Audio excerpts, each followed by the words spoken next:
Okay, silence. So in the last class,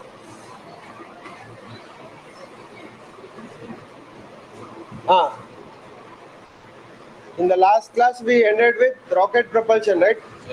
That means we were about to start rocket propulsion. Okay. Now before going into that, I'll just discuss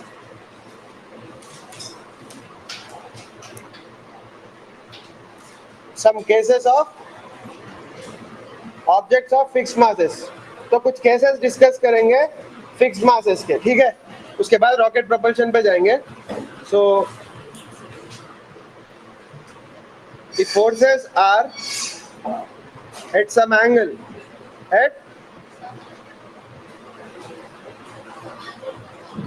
angle with horizontal. Now what do you mean by force is at some angle with horizontal?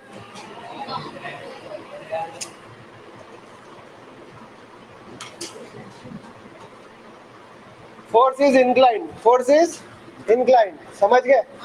Force का direction incline है. That means force applied neither vertical है nor horizontal है. ठीक है. तो क्या करना देखेंगे. ठीक है. अच्छा, उससे पहले आप लोग ये बोलिए कि अगर हॉरिजॉन्टल सरफेस पे एक ब्लॉक है, हॉरिजॉन्टल सरफेस पे एक ब्लॉक है और उस ब्लॉक पे अगर वर्टिकल डायरेक्शन में कोई फोर्स लगाए तो क्या होता? पहले ये बोलो. एक्चुअली डिपेंड करता कि फोर्स कितना लगा रहे. फोर्स कितना लगा रहे उस पर डिपेंड करता. ठीक है. सपोज इसका मास m है, इसका मास m है. सिर्फ ब्लॉक रख दिया आप. You just kept the block on horizontal surface. Okay. What will be the normal reaction exerted by the horizontal surface on the block? Okay. इस पे नीचे की तरफ कितना फोर्स आता? mg. ऊपर क्या आता? ऊपर क्या आता? नॉर्मल रिएक्शन आता ऊपर की तरफ. Now, is this block moving in vertical direction or does this block have acceleration in vertical direction? नहीं है ना. बस ऐसे ही बैठा हुआ है, रेस्ट पे है. ठीक है. इसका मतलब इन वर्टिकल डायरेक्शन, बोलो, in vertical direction a equals to 0. A equals to 0. That means what? By Newton's second law, Newton second law क्या बोलता? F net equals to ma which is also equal to 0. इसका मतलब इस पे जो F net आ रहा है वो 0 रहना. ठीक है. इसका मतलब what is the net force acting on it?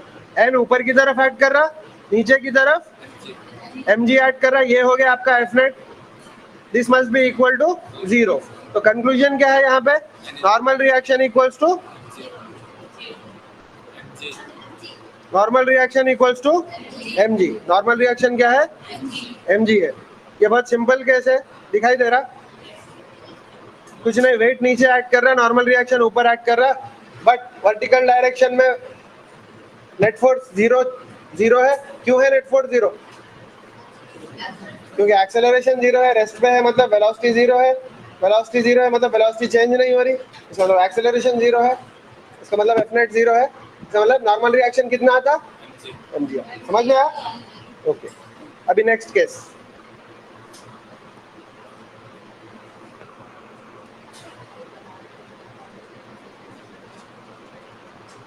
Suppose इस चीज पे mg तो एक्ट कर रहा, वेट तो एक्ट कर रहा, मगर एक्स्ट्रा फोर्स भी लगा रहे. आप एक्स्ट्रा फोर्स भी लगा रहे. एक्स्ट्रा फोर्स कैसा लगा रहे? ऊपर से लगा रहे आप एक्स्ट्रा फोर्स. कितना फोर्स लगा रहे? F लगा रहे आप. कितना फोर्स लगा रहे? F. तो इस पे F जो है ना आप अप्लाई कर रहे हैं. ठीक है. तो अभी नॉर्मल रिएक्शन कितना रहता? गैस करके बोलो कितना रहता normal reaction? F plus mg. कैसे मालूम? ऑलरेडी mg से दबा रहा था सरफेस को, अभी एक्स्ट्रा फोर्स लग रहा तो वो भी जो है ना ऐड हो जाता. ठीक है. तो यहाँ पे n इक्वल टू क्या हो जाता? So I am not doing everything. हर स्टेप नहीं लिख रहे अभी. न्यूटन सेकंड लॉ ये वो सब नहीं लिखते हम लोग. डायरेक्टली लिख दे रहे हैं यहाँ पे. यहाँ पे क्या लिखते हैं answer? F net, sorry F net नहीं, F equals to sorry n equals to f plus mg. Now it doesn't matter what the value of f is. f ज्यादा भी हो सकता, कम भी हो सकता, समझ गए? तो बट नॉर्मल रिएक्शन कितना आता? f plus mg आता. समझ में आई बात? नॉर्मल रिएक्शन क्या आता? f plus mg आता. अच्छा, इस केस में बोलो क्या होता?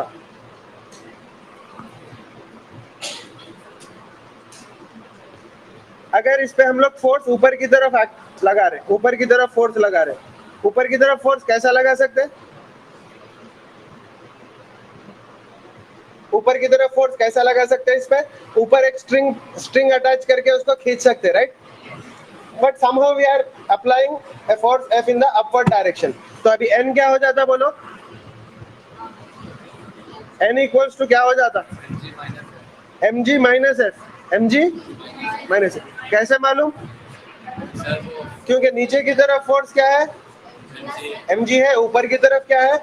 f प्लस n है. f प्लस n दोनों इक्वल होना चाहिए ना? समझ में आई बात? If it is at rest, if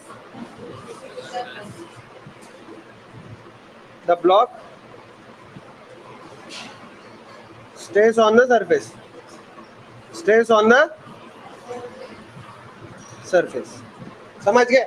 मगर जरूरी नहीं है कि ब्लॉक सरफेस पे होना चाहिए, है कि नहीं? सो देखो, अगर फोर्स बहुत ही ज्यादा लगा दिए तो ब्लॉक ऊपर भी आ सकता. Okay, now this is true only if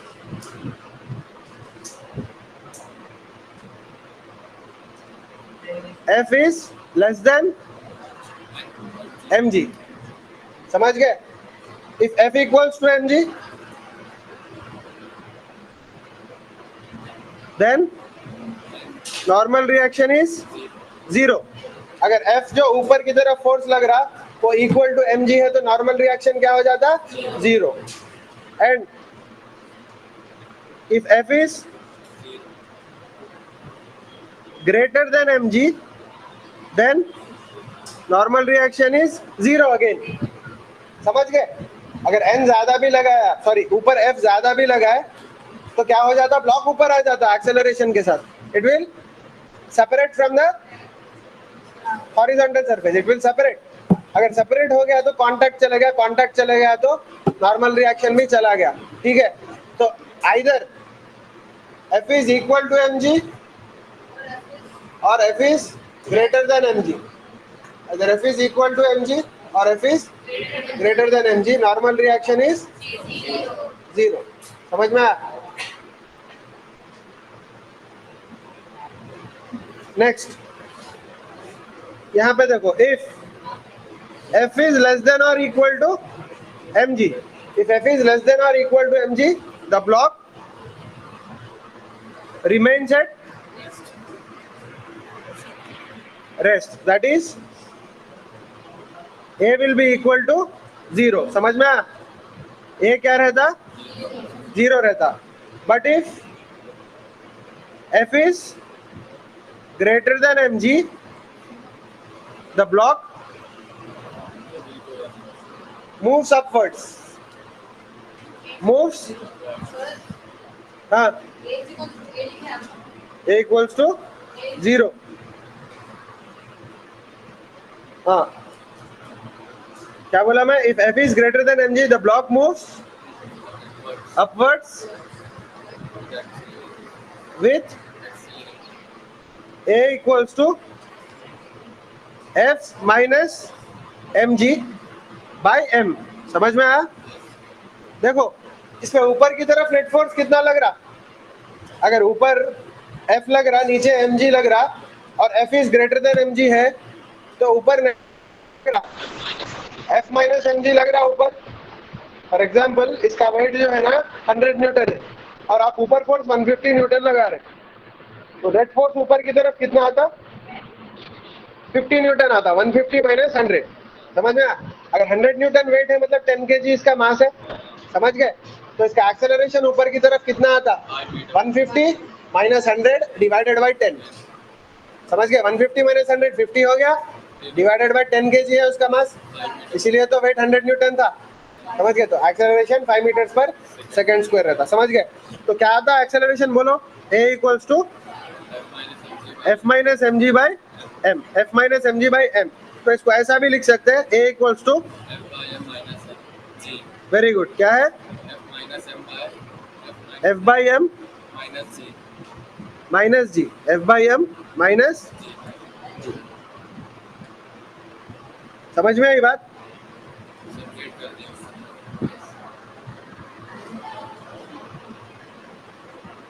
तो यहाँ पे एक छोटा टेबल लिख रहा हूँ, देखो।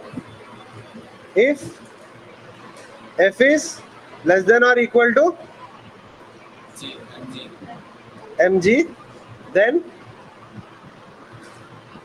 T equals to mg minus F। समझ गए?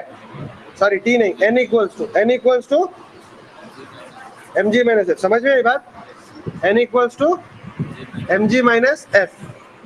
इक्वल भी रहा तो जीरो आ जाता, इक्वल भी रहा तो जीरो आ जाता, और A is equal to zero.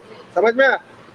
If F is greater than mg, then और इक्वल टू भी चलता, then n equals to 0 and A equals to F by m minus G. समझ गए? और ये किधर रहता है? अपवर्ड्स रहता। क्या रहता है? अपवर्ड्स। समझ में आई बात?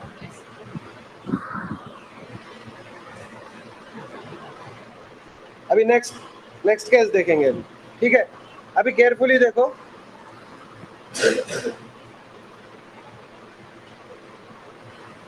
अब ब्लॉक सेम है, मास m का हॉरिजॉन्टल सरफेस पे है, ठीक है? बट इस बार फोर्स जो है ना, हम लोग ऐसे नहीं लगा रहे, फोर्स अलग डायरेक्शन में लगाएंगे। फोर्स ऐसे लगाएंगे हम लोग, फोर्स ऐसे लगाएंगे, ठीक है? इस पे फोर्स ऐसे लगाएंगे। समझ में आया? तो कुछ फोर्स ऐसे लगा दिया। अब ये फोर्स का एंगल हॉरिजॉन्टल से थीटा है। क्या है? हॉरिजॉन्टल से एंगल क्या है? ये थीटा। तो आई एम मेंशनिंग दैट ये क्या है? थीटा है। इस एंगल इज थीटा। अब फोर्स के दो कंपोनेंट्स रहते, फोर्स के दो कंपोनेंट्स रहते। क्या क्या रहते बोलो? एक F cos theta, F cos theta इधर रहता।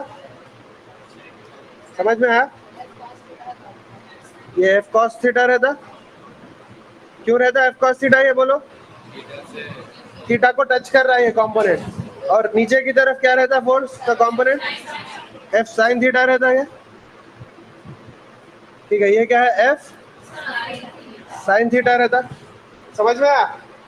तो अभी ये ब्लॉक पे नॉर्मल रिएक्शन कितना आता? तो नॉर्मल रिएक्शन ऊपर ड्रॉ कर लो ऐसे। ये नॉर्मल रिएक्शन है। Now you tell me what will be the normal reaction. देखो, ऑलरेडी mg से जो है ना फोर्स mg का फोर्स लग रहा सरफेस पे, और अभी एडिशनल कितना लग रहा? F sin थीटा लग रहा। कितना लग रहा? F sin theta. समझ गए? mg से तो दबा रहा ब्लॉक सरफेस को, अब ऊपर से एक्स्ट्रा फोर्स कितना लग रहा वर्टिकल डायरेक्शन में? F sin theta. तो what will be the normal reaction बोलो? mg plus F sin theta. Do you agree? ये क्लियर है? अच्छा, ये तो ठीक है। Will the block have any acceleration? Yes, because देखो वर्टिकल जो फोर्स लग रहा वो तो कुछ नहीं कर सकता, क्योंकि रिजिड सरफेस है नीचे, सरफेस के अंदर तो जा नहीं सकता ब्लॉक। मगर जो हॉरिजॉन्टल कंपोनेंट लग रहा फोर्स का, that is unbalanced, right? Why that is unbalanced? Friction नहीं है यहाँ पे। अब तक हमने फ्रिक्शन की बात ही नहीं की, मतलब अगर कुछ बोला नहीं प्रॉब्लम में या सिचुएशन में, तो बाय डिफॉल्ट ये एज्यूम करना कि फ्रिक्शन जीरो है, अनलेस और अदरवाइज क्वेश्चन में बोला कि कुछ है फ्रिक्शन। ठीक है, जो नेक्स्ट टॉपिक है हम लोग करेंगे फ्रिक्शन की। ठीक है, तो यहाँ पे फ्रिक्शन नहीं है, इसका मतलब यहाँ पे कोई हॉरिजॉन्टल रेजिस्टेंस है नहीं फोर्स पे। तो F cos theta is the unbalanced force, right? So F cos theta in horizontal direction, बोलो, is unbalanced। समझ गए? देयरफॉर एफ, हाँ सेकेंड लॉ क्या बोलता, सेकेंड लॉ क्या बोलता, F net equals to M A. तो एफ नेट क्या है यहाँ पे, अनबैलेंस फोर्स क्या है, F cos theta equals to M A. तो ए क्या आता बोलो, A equals to F cos theta by M. और ये ए का डायरेक्शन क्या रहता बोलो, हॉरिजॉन्टल डायरेक्शन, समझ गए, ए इज हॉरिजॉन्टल और in the particular left, particular मतलब क्या है, डायरेक्शन क्या है, हॉरिजॉन्टल क्या है, लेफ्ट है राइट है, राइट है, समझ गए। तो यहाँ पे लिखेंगे टूवर्ड्स राइट। इसका मतलब ये ब्लॉक जो है ना towards right with a equal to F cos theta by m से एक्सेलरेट करता, समझ में आई बात, ओके क्लियर।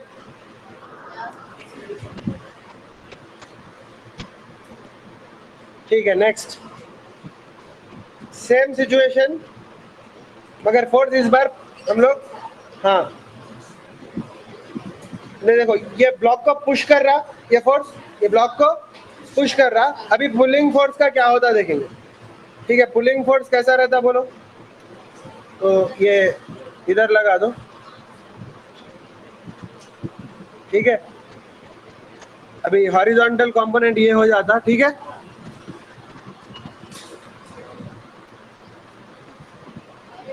नॉर्मल रिएक्शन इधर लिख देंगे, वर्टिकल कंपोनेंट ये हो जाता, ठीक है। इस बार वर्टिकल कंपोनेंट ऊपर की तरफ आ रहा, दिख रहा, तो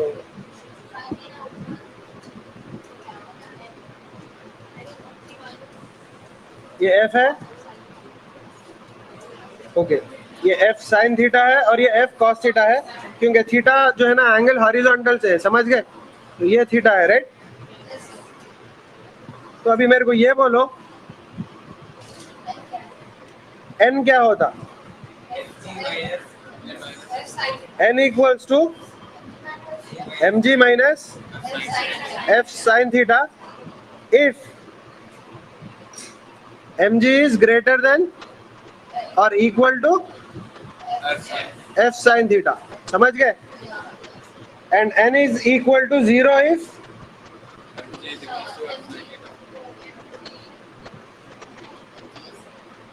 M G is less than और equal to F sine theta. Equal to में दोनों के सेम आते, समझ गए, इक्वल टू में 0 आ जाता, इक्वल टू में 0 आ जाता एनीवे, बट ऊपर का और नीचे का दोनों वैलिड है, समझ गए, मतलब इक्वल रहा जब ऊपर का भी सेम आता, नीचे का भी फॉर्मूले से आपको सेम आता। देखो बोलना ये चाह रहा हूँ कि जो एफ साइन थीटा है कंपोनेंट, अगर वो कम है तो जमीन पे रहता या कांटेक्ट में रहता ब्लॉक, अगर वो एफ साइन थीटा इतना ज्यादा है, मतलब फुल इतना जोर से कर रहे हैं आप, एफ साइन थीटा की वैल्यू एम जी से बढ़ गई तो क्या आता, हवा में आ जाता, that means the block will lose contact. Last bench, last bench, hello सामने बैठो, सामने बैठो और थोड़ा कॉन्सेंट्रेट करो क्लास में।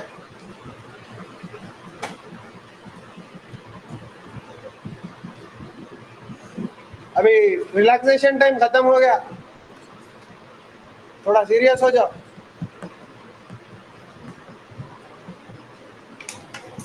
ओके, समझ में आई बात, क्लियर। देखो लास्ट टाइम एक ही केस आया था क्योंकि एन 0 हो ही नहीं सकता, लास्ट टाइम एन तो बढ़ रहा वहां पे, इसका मतलब no matter how much force you apply, normal reaction will keep on increasing with the increase in force but it will never decrease, समझ गए। बट इस केस में एफ साइन थीटा की लिमिट है, उस लिमिट के बाहर अगर ज्यादा फोर्स लगाया आप तो the block will lose contact, तो नॉर्मल रिएक्शन 0 हो जाता, समझ में आई बात, क्लियर, ओके। और ये चीज बाद में फ्रिक्शन में भी काम आती है आपको, ये जो अभी डिस्कस करे केसेस नेक्स्ट जो टॉपिक है फ्रिक्शन, उसमें भी काम आता है, क्योंकि नेक्स्ट टॉपिक में आप लोग ये सीखते हैं कि friction will depend on normal reaction. ज्यादा नॉर्मल रिएक्शन पे ज्यादा फ्रिक्शन आएगा, कम नॉर्मल रिएक्शन पे कम फ्रिक्शन आएगा, ठीक है। फॉर एग्जांपल अगर ब्रेक आप दबा रहे साइकिल का या गाड़ी का, तो जितना जोर से आप ब्रेक लगाते उतना ज्यादा फोर्स लगता ब्रेक का, क्योंकि नॉर्मल रिएक्शन बढ़ जाता ब्रेक पैड्स के और डिस्क के बीच में, जो भी है, ठीक है, या ड्रम के और ब्रेक शू के बीच में, जो भी है, ठीक है, तो ज्यादा फोर्स लगता। तो फ्रिक्शन का टॉपिक में भी है, आपको ये केसेस देखने को मिलते, ठीक है। बट ये सिंपल चीज़ें हैं, ज़्यादा कॉम्प्लिकेटेड नहीं है, खाली जो है ना डायरेक्शंस का ख्याल रखो और लिमिट्स का ख्याल रखो, समझ गए, ठीक है। एक चीज़ याद रखो, नॉर्मल रिएक्शन कभी नेगेटिव नहीं आता। अगर नेगेटिव आ रहा आपको आंसर तो जीरो है, समझ गए। अगर नॉर्मल रिएक्शन पॉजिटिव आ रहा तो जो भी है वो आंसर है, मगर अगर नॉर्मल रिएक्शन नेगेटिव आ रहा तो आप आंसर जीरो लेना, क्योंकि नॉर्मल रिएक्शन नेगेटिव नहीं हो सकता।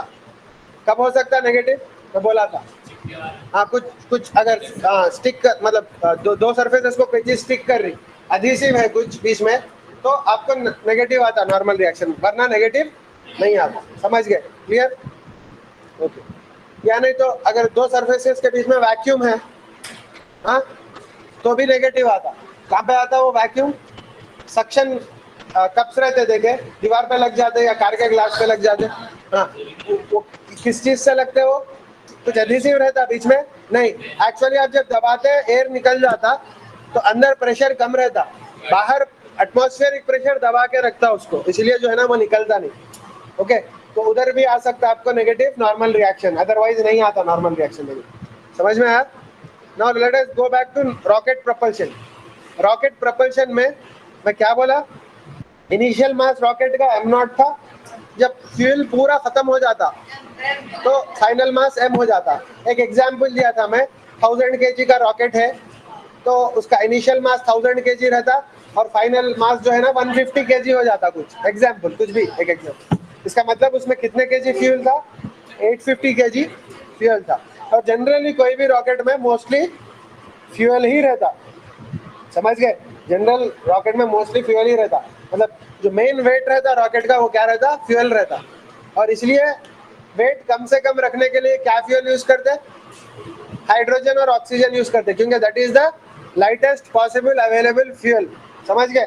अगर केरोसिन यूज करे या पेट्रोल यूज करे तो हेवी हो जाता फ्यूल, मतलब जो एनर्जी आ रही है उससे कंपेयर करे, अगर मतलब एफिशिएंसी देखे, यानी तो return of energy per unit KG देखे तो कम आता। हाइड्रोजन सबसे हल्का है, इसलिए हाइड्रोजन यूज करते, समझ गए। हीलियम यूज कर सकते, क्यों नहीं कर सकते, वेट बढ़ जाता, हाँ, मेन रीजन वो है हीलियम यूज नहीं करने का। हाँ। क्या होता, हाँ भाई, राइज करना है रॉकेट को, हाँ, और वैसे भी क्या हीलियम या हाइड्रोजन बैलून में थोड़ी ना पड़ते, लिक्विफाई करके हाई प्रेशर पे सिलेंडर में रहता। हीलियम भी कर सकते हैं ऐसा, मगर हीलियम यूज नहीं करते, क्यों नहीं करते बोलो, हाँ, केमिस्ट्री पढ़े ना, क्या,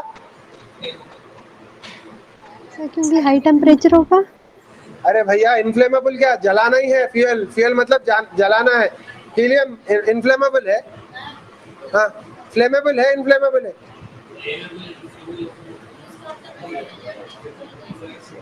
वही सेम सेम चीज होती। नहीं भाई, मैं ये बोल रहा हूँ रॉकेट में फ्यूल हाइड्रोजन यूज करते ना, मैं बोला अभी हाइड्रोजन यूज करते, हीलियम यूज कर सकते, क्या पूछ रहा हूँ मैं, एक्सप्लोड हो जाता हीलियम यूज करे तो। क्या माँ, कौन सा चैप्टर चल रहा है केमिस्ट्री में, 10th में केमिस्ट्री पढ़े होंगे ना थोड़ा तो भी, हाँ। हीलियम क्या है माँ, नोबल गैस है, नोबल गैस जलता, हाँ, रिएक्ट करता, हाँ, तो हीलियम लेके क्या करते, टाइम पास के लिए लेते, जलाने के लिए लेना ना। हीलियम लेके क्या करते, ऑक्सीजन के साथ रिएक्ट होता, हीलियम नहीं होता, तो हीलियम लेके फायदा नहीं है। इनफैक्ट हीलियम कहाँ पे यूज करते, बैलून्स में यूज करते, हॉट एयर बैलून्स में नहीं, हॉट एयर बैलून्स में नहीं, hot air balloon is different. Hot air balloon में गर्म हवा यूज करते, हवा को गर्म करते। हीलियम जो है ना जेपलिन्स में यूज करते थे पुराने जमाने में, प्लेन्स आने से पहले जेपलिन बोल के रहता था बड़ा, ठीक है, गैस भर के जो है ना वो उसको फ्लोट करते थे फैंस लगा के, बड़े बिल्डिंग से बड़े रहते थे बैलून से, उसमें जो है ना पहले हाइड्रोजन यूज करते थे। फिर एक एक्सीडेंट हो गया जर्मनी का एक जैपलिन का एक्सीडेंट हो गया, लैंड करते वक्त करंट के वायरों को टच होके जो है ना हाइड्रोजन है तो जल जाता। हाँ, इसलिए हाइड्रोजन को बंद कर दिया यूज करना, क्योंकि वो फ्लेमेबल है, राइट। क्या यूज करें, हीलियम करना यूज करें। थोड़ा वजन रहता हाइड्रोजन से बट सेफ तो रहता ना, कुछ नहीं होता हीलियम को, क्या भी करो आप, कोशिश भी करो तो नहीं जलता वो, ठीक है। एक्सीडेंटली तो दूर, आप अगर इंटेंशनली भी उसको फायर लगाने की कोशिश करें तो हीलियम पे आग नहीं लगती। बलून पे भी हीलियम यूज करते, जो बच्चे खेलते हैं ना बलून ऊपर, हाँ उसमें भी हीलियम रहता, समझ गए, ठीक है, क्लियर।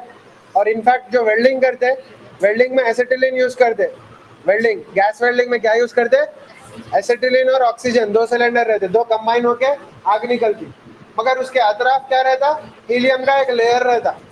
क्यों रहता अतराफ, उसको स्ट्रीमलाइन करने के लिए, नहीं तो क्या होता चार तरफ चले जाता, तो उसको स्ट्रीमलाइन करने के लिए चार तरफ जो है ना हीलियम लगाते। दो पाइप्स रहते उसमें, एक अंदर एक पाइप रहता जिससे एसिटिलीन आता, बाहर जो है ना एक सराउंडिंग एक क्या बोलते हैं, समझ गए, अराउंड जो है ना, और एक हाँ समझ गए, लेयर रहता है, मतलब चारों तरफ या 360 डिग्रीज पे एक, समझ गए, हीलियम। खैर एनीवे, ओके चलो अब देखेंगे कैसा करना है ये प्रॉब्लम, कैसा करना है, ठीक है। अच्छा, न्यूटन सेकंड लॉ क्या बोलता है, जल्दी बोलो, जल्दी बोलो। न्यूटन सेकंड लॉ का मैथमेटिकल ये क्या है, बोलो जल्दी बोलो। F net equals to, very good, बोलो माँ, M D V by D T D M by, कहाँ से आया ये, न्यूटन सेकंड लॉ के स्टेटमेंट से आया। स्टेटमेंट क्या था, और net force equals to rate of change of momentum, momentum की जगह एम वी डाला तो प्रोडक्ट रूल लगाए तो M D V by D T plus V D M by D T आ गया। समझ में आई बात, क्लियर, क्या मैं फॉलो कर रहे, न्यू स्टूडेंट है, कब से अटेंड कर रहे, एक बार क्लास के बाद मिलो मैं बोल दूँ, ठीक है। तो ये एफ नेट है, समझ गए। इफ एफ नेट इज 0,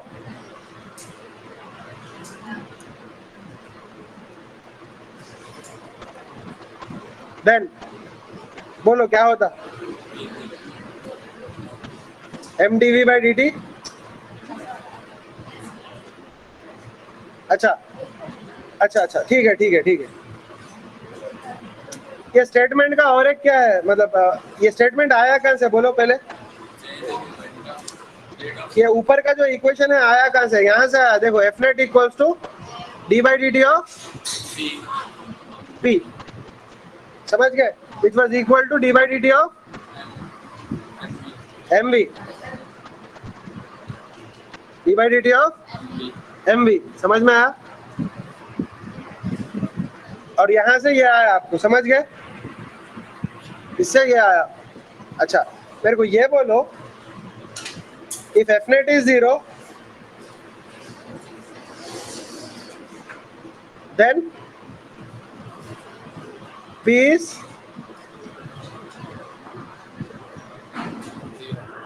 अच्छा,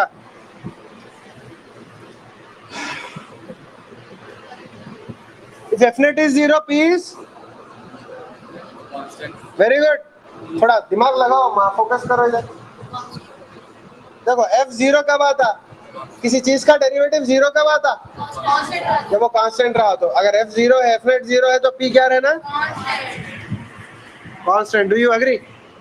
तो यहाँ पे एक स्टेटमेंट लिखो अम्मा, यहाँ पे एक स्टेटमेंट लिखो, वो स्टेटमेंट क्या है, लॉ ऑफ कंजर्वेशन ऑफ, नहीं,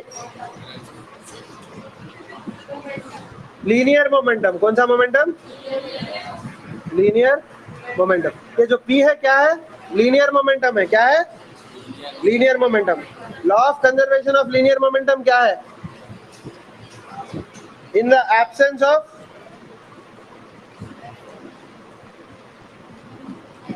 net external force, the momentum of a system is conserved. What do you mean by conserved? Conserve मतलब ना तो बढ़ता ना तो घटता, समझ में आई बात? देखो भाई, कंजर्व मतलब ना कम होता ना बढ़ता। क्या क्या?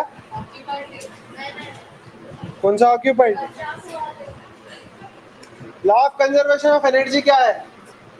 Energy is conserve, law of conservation of energy, energy is conserve. इसका मतलब एनर्जी को ना आप क्रिएट कर सकते हैं ना डिस्ट्रॉय कर सकते हैं, जितनी है उतनी रहती यूनिवर्स में, समझ गए? That is law of conservation of energy. Law of conservation of momentum क्या? मोमेंटम को ना बढ़ा सकते ना कम कर सकते, अनलेस आप कुछ एक्सटर्नल फोर्स लगा रहे हैं। समझ में आया? समझ में आई बात? अच्छा, एक और चीज पढ़े थे आप इम्पल्स के बारे में। Impulse was change in momentum, impulse was change in momentum. और इम्पल्स क्या था? फोर्स और टाइम का प्रोडक्ट था। क्या था? फोर्स और टाइम का प्रोडक्ट। इम्पल्स क्या था अम्मा बोलो? याद है इम्पल्स क्या था? Integral of F D T था, याद है? मैं क्रिकेट बॉल कैच करने का या बेसबॉल कैच करने का बताया, फोर्स इनटू टाइम करे तो क्या आता आपको? इम्पल्स आता। फोर्स कांस्टेंट रहा तो फोर्स इनटू टाइम करते, अगर फोर्स वेरिएबल रहा तो एफ डी टी को इंटीग्रेट करते। समझ में आया? मैं फिर से लिख रहा हूँ, देखो यहाँ पे इम्पल्स, इम्पल्स क्या था? जे वॉज इक्वल टू, बोलो भाई, जे क्या था? F D T from T1 to T2, ये था ना इम्पल्स।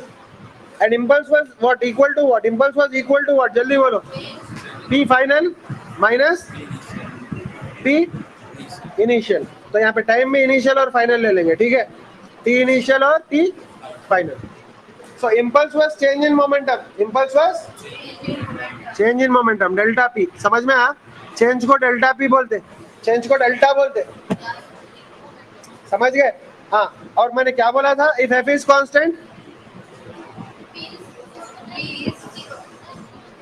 जे इक्वल्स टू क्या होता बोलो भाई, दिमाग लगाओ इधर। अगर इंटीग्रेशन में कांस्टेंट रहा तो बाहर आ जाता, अंदर वन बच जाता, वन बच गया तो वन का इंटीग्रल टी आता, और लिमिट्स लगाए तो T2 माइनस T1 आता है कि नहीं? तो F T2 minus T1 which is equal to, और TF minus TI, TF minus TI which is equal to F into delta T। समझ गए? बोला था नहीं बोला था? तो इफ F इज कांस्टेंट बोलो,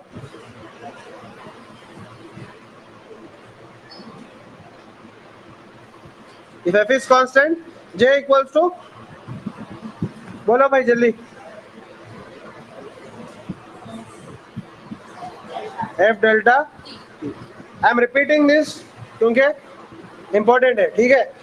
इसलिए मैं क्या बोला, जब कोई बॉल को कैच कर रहे तो मोमेंटम चेंज करना है कुछ, समझे? 1 kg का, 1 kg का नहीं, हाफ kg का बॉल है, 20 मीटर पर सेकंड से आ रहा है आपके पास, तो उसका मोमेंटम कितना था? 0.5 kg इंटू 20 मीटर पर सेकंड। कितना आया? 0.5 इंटू 20, 10 आया। 0.5 इंटू 20 कितना आया? 10। तो 10 को 0 करना है रोकने के लिए, मतलब आपका चेंज इन मोमेंटम 10 है। तो कैसा रोकते बॉल को? ऐसा रोकते, मतलब हाथ पीछे करते थोड़ा, क्योंकि जो कांटेक्ट का टाइम है वो बढ़ जाता। अगर कांटेक्ट का टाइम बढ़ गया, हाथ पीछे आप कर रहे हैं, मतलब कैच करते हो, तो सडनली नहीं रुक रहा बॉल, कुछ टाइम पे रुक रहा, right? Instead of stopping it 0.001 second, it is stopping in 1 second, हाथ पीछे कर रहे तो, ठीक है? तो टाइम बढ़ गया तो फोर्स कम होता। देखो चेंज इन मोमेंटम तो उतना ही है, अब चेंज इन मोमेंटम तो फिक्स्ड है, इसका मतलब इम्पल्स भी फिक्स्ड है। अब अगर आप टाइम बढ़ाए कैचिंग का तो आपके हाथ पे फोर्स कम होता, अगर टाइम कम रहा तो आपके हाथ पे फोर्स ज्यादा लगता, समझ गए? इसे सडनली कैच कर दिए हाथ ऐसे ही रख के तो आपके हाथ पे ज्यादा मार लगता, ठीक है? ज्यादा फोर्स लगता। अगर हाथ पीछे करे तो थोड़ा कम फोर्स लगता। और सेम प्रिंसिपल शॉक एब्जॉर्बर्स पे यूज करते बोला मैं, समझ गए? गाड़ी गड्ढे में गिर गई, समझ गए? तो अगर शॉक एब्जॉर्बर्स नहीं है, समझे, तो अंदर जो बैठ के हैं उनको, उन पे ज्यादा फोर्स लगता, समझ गए? क्लियर? अगर शॉक एब्जॉर्बर है तो स्प्रिंग थोड़ा टाइम ज्यादा बढ़ाता, चेंज इन मोमेंटम का। तो खैर एनीवे, अच्छा मेरे को ये बोलो, अगर एक्सटर्नल फोर्स नहीं है, अगर see if F is 0, then delta T is also 0, then J is also 0, then delta P is also 0। समझ में आया? अगर डेल्टा P 0 है इसका मतलब क्या?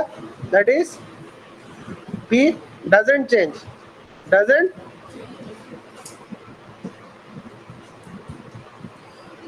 कोई चीज चेंज नहीं हो रही, मतलब क्या बोलते? P is कंजर्व बोलते, कांस्टेंट है मगर हम लोग क्या बोलेंगे? कंजर्व। कंजर्व मतलब चेंज नहीं हो रहा, चेंज नहीं हो रहा। समझ में आया? अच्छा अब हम लोग वापस अपने रॉकेट पे आएंगे। ये जो अपनी रॉकेट थी, इस रॉकेट पे अगर इस रॉकेट को और उसके फ्यूल को एक सिस्टम कंसीडर करें हम लोग, इस रॉकेट को और उसके फ्यूल को एक सिस्टम कंसीडर करें, यहाँ पे ये रॉकेट है और रॉकेट का फ्यूल है। तो consider the rocket and its fuel as a single system। समझ में आई बात?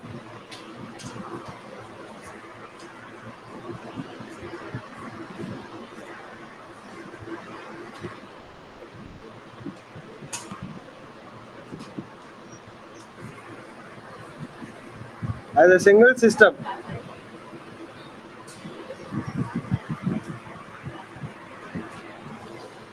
तो रॉकेट और उसका जो फ्यूल है वो एक सिस्टम है। तो यहाँ पे फोर्स कौन किस पे लगा रहा? फ्यूल रॉकेट पे लगा रहा, रॉकेट फ्यूल पे लगा रहा है कि नहीं? फ्यूल फोर्स किस पे लगा रहा? रॉकेट पे। और रॉकेट किस पे लगा रहा है? फोर्स फ्यूल पे। मगर बाहर से तो कोई फोर्स नहीं लग रहा है इन पे। समझ गए? सो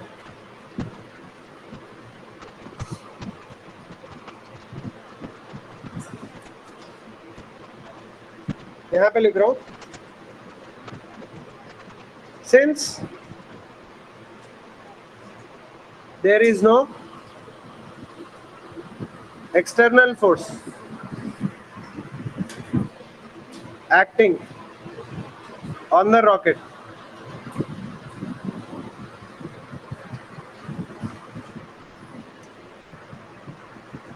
fuel system,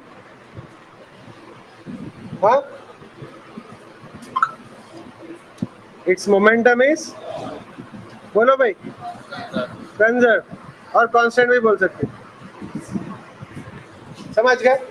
तो मैं क्या लिख सकता हूँ यहाँ पे?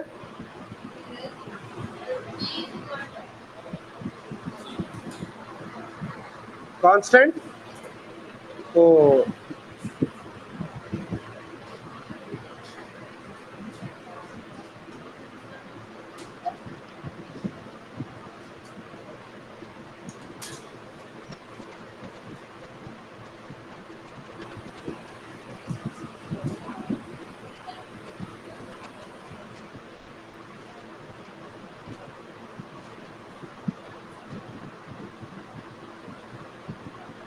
किधर है अम्मा?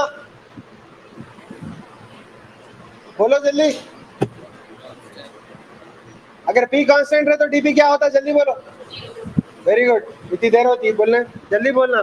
मैं बोलने से पहले बोल देना। dP इक्वल्स टू, भाई अगर P कांस्टेंट है तो चेंज इन P क्या है? 0। dP डेल्टा P ये क्या है? चेंज है ना? समझ गए? ये P क्या है? मोमेंटम है, किसका? और फ्यूल का, दोनों का मिला के, रॉकेट का और फ्यूल का। समझ गए? अगर dP 0 है तो क्या लिख सकते हैं? P initial minus P final equal to, समझ में आई बात? तो क्या लिख सकते हैं? P initial equal to P final लिख सकते हैं।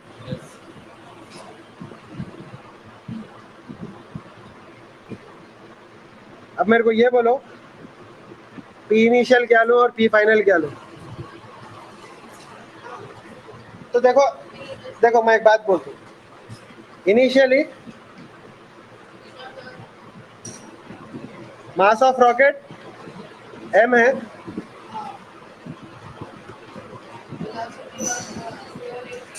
नहीं, mass of rocket is m। नहीं, वो छोड़ दो, एक इंस्टेंट पे देखेंगे, समझ गए? इनिशियली कोई भी इंस्टेंट पे मास क्या है पहले? m है। अच्छा एक काम करेंगे, यहाँ पे एट t इक्वल, मैं यहाँ पे आपको एक छोटा कंफ्यूजन है, मैं बोलता हूँ, rocket's mass at t equal to 0 क्या लेंगे? m0 लेंगे and mass at t equals to tf, मतलब फाइनल टाइम क्या लेंगे? mf लेंगे, ठीक है? समझ में आई बात? इनिशियल मास m0 लेंगे, फाइनल टाइम जो tf है उधर क्या लेंगे? mf लेंगे, m फाइनल। m इनिशियल क्या है? m0 है, m फाइनल क्या है? mf है, ठीक है? So I don't want to confuse you with this terms. तो इनिशियली स्टार्टिंग में रॉकेट स्टार्ट होता है m0 है, रॉकेट का फाइनल जो मास निकाल रहे हो क्या है? mf है, ठीक है? यहाँ पे गौर करो, यहाँ पे इनिशियली यूज नहीं करता हूँ मैं वर्ड, मैं कुछ और यूज करता हूँ। Let the mass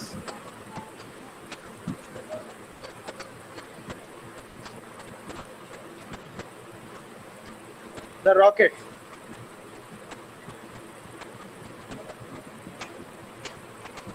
at time t b m। समझ में आया? तो एक टाइम t पे आप देखें रॉकेट का मास क्या था? m था। वो इनिशियल है या फाइनल है? ना इनिशियल है ना फाइनल है, बीच में कहीं देख रहे हैं आप, समझ गए? समझ में आई बात? पहले 1000 kg था, लास्ट में मास क्या हो गया? 150 kg है, पर आप जब देख रहे हैं तो बीच में कहीं 500 kg था मास। समझ में आई बात? अच्छा, आफ्टर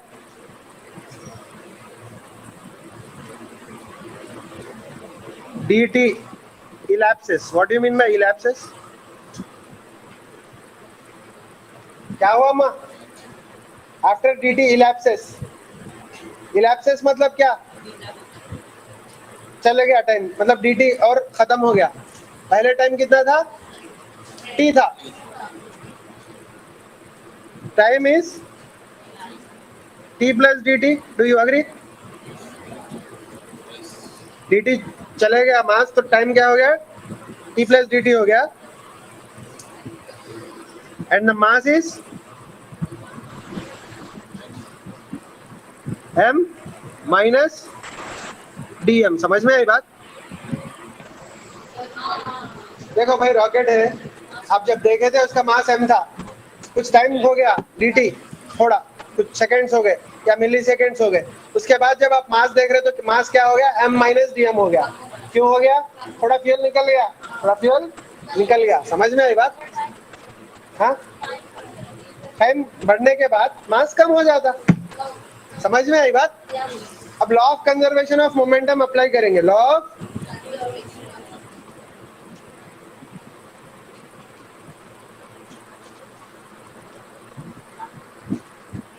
इनिशियल क्या था?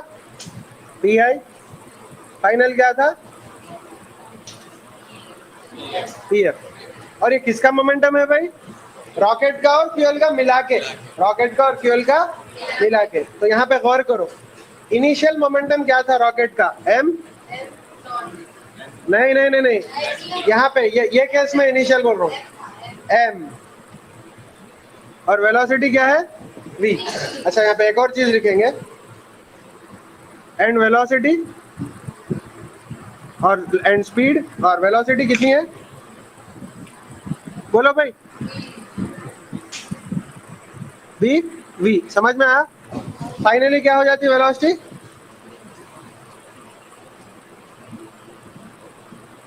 v प्लस, समझ में आई बात?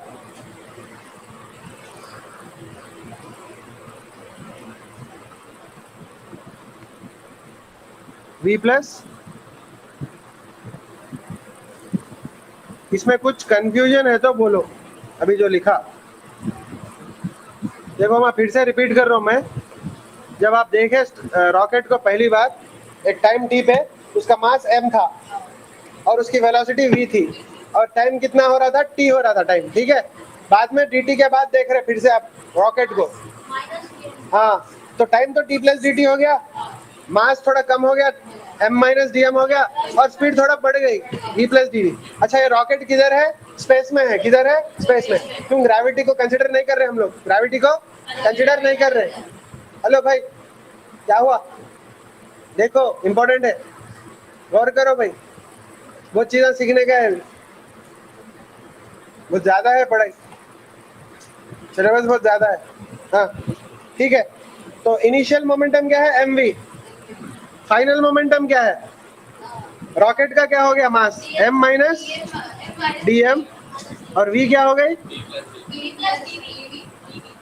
v plus dv। बस इतना ही है, और कुछ है? क्या है? जो फ्यूल निकला ना, उसका भी तो मोमेंटम लेना। देखो, पहले जो गैस थी वो रॉकेट के अंदर थी, क्योंकि पूरा सिस्टम फ्यूल और रॉकेट का ले रहे ना हम लोग, सिंगल सिस्टम है। देखो, खाली रॉकेट का नहीं ले सकते, क्योंकि रॉकेट पे फोर्स लग रहा। कौन लगा रहा रॉकेट पे फोर्स? फ्यूल लगा रहा। खाली फ्यूल भी नहीं ले सकते, क्योंकि फ्यूल पे फोर्स लग रहा। कौन लगा रहा फ्यूल पे फोर्स? रॉकेट लगा रहा, by Newton third law. Fuel rocket पे जितना लगा रहा, रॉकेट फ्यूल पे उतना लगा रहा। समझ गए? मगर अगर रॉकेट और फ्यूल को एक सिस्टम के जैसा लिया, उस पर तो कोई फोर्स नहीं लगा रहा। तो पहले जब देखे थे, जो रॉकेट था उसके अंदर ही था, डीएम भी अंदर ही था, तो उसका मोमेंटम कितना था? m इंटू वी था। बाद में रॉकेट का थोड़ा कम हो गया, m माइनस डीएम हो गया, क्योंकि डीएम का फ्यूल बाहर निकल गया, तो मास ले लिया m माइनस डीएम। वेलोसिटी बढ़ गई, v प्लस डीवी, वो भी ले लिया। मगर जो निकल गया फ्यूल, वो भी कंसिडर करना ना, because it is part of the system, क्योंकि उसका ही तो कंजर्व है, खाली अकेले रॉकेट का कंजर्व नहीं है अकेले। हाँ, तो रॉकेट का क्या है बोलो? रॉकेट का मास क्या रहता? रॉकेट का मास क्या है? रॉकेट फ्यूल का मास कितना है जो निकला? डीएम है। समझ में आई बात?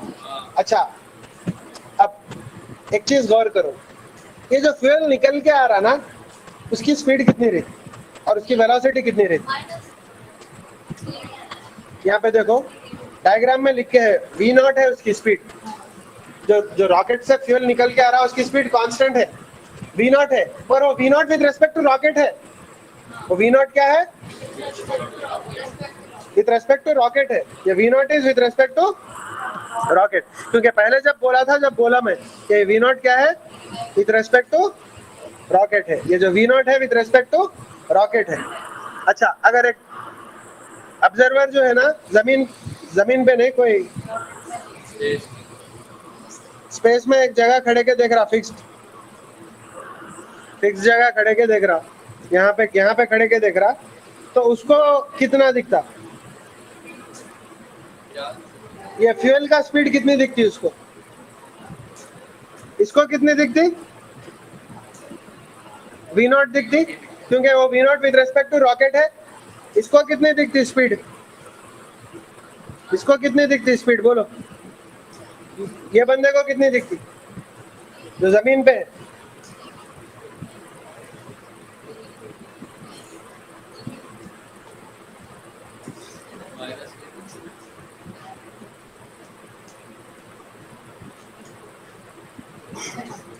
देखो भाई, जो रॉकेट में से देख रहा ना, उन क्या देख रहा? फ्यूल नीचे जा रहा। फ्यूल क्या स्पीड से जा रहा? v नॉट से जा रहा। ये आदमी क्या बोलता कि भाई with respect to me fuel जो है ना नीचे v नॉट से जा रहा बोल के बोलता। और ये जो आदमी है क्या बोलता मालूम? ये जो फ्यूल नीचे आ रहा ना, क्या स्पीड से आ रहा? v minus v naught. Very good, very good. Actually it is v not minus v not minus v। It is ये क्या है? v नॉट